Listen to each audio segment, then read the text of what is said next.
Jurassic World Rebirth movie review 2015లో వచ్చిన Jurassic world cinema నాకు చాలా ఇష్టం.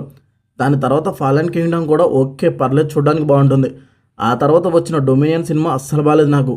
జురాసిక్ వరల్డ్ ఫ్యాన్స్కి కూడా అస్సలు నచ్చలేదు ఆ సినిమా. ఇప్పుడు ఈ 3 సినిమాల కన్నా బెటర్గా ఇప్పుడు వచ్చిన జురాసిక్ వరల్డ్ రీబర్త్ ఉంటుందనుకొని సినిమాకి వెళ్తే సేమ్ నాకు డొమినియన్ సినిమా ఇచ్చిన ఎక్స్పీరియన్సే ఇచ్చింది.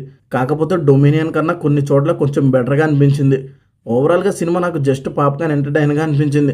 జస్ట్ ఓకే అనిపించింది అంతే. అంతేగాని Jurassic world first and second part రేంజ్లో అయితే లేదు మూవీ.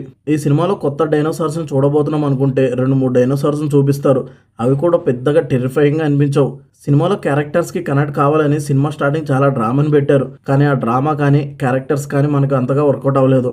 సినిమా మొత్తంలో 2-3 సీన్స్ కొంచెం టెరిఫైయింగ్గా సర్వైవల్ ఫీల్ ఇచ్చింది. కానీ మిగతా సినిమా మొత్తం ఏదో అలా కొత్త వరల్డ్ని చూపిస్తూ అలా వెళ్తుంటుంది సినిమాలో ఒక ఫ్యామిలీ ఐలాండ్లో చిక్కుకోవడం, వాళ్ళ డైనోసార్స్ నుంచి సర్వైవ్ అవ్వడం, ఇంకో పక్క డైనోసార్ శాంపిల్స్ కోసం ఓ టీం అక్కడికి వెళ్ళి వాళ్ళు ఆ డైనోసార్స్ నుంచి ఎలా సర్వైవ్ అయ్యారు అనేది సింపుల్ స్టోరీ ఉంటుంది. స్టోరీ సింపుల్గా ఎలా ఉంటుందో సినిమాలో థ్రిల్స్ కానీ వావ్ ఫ్యాక్టర్స్ కానీ అంతే సింపుల్గా అనిపిస్తాయి. ఫైనల్గా ఈ సినిమా నాకు పెద్దగా నచ్చలేదు.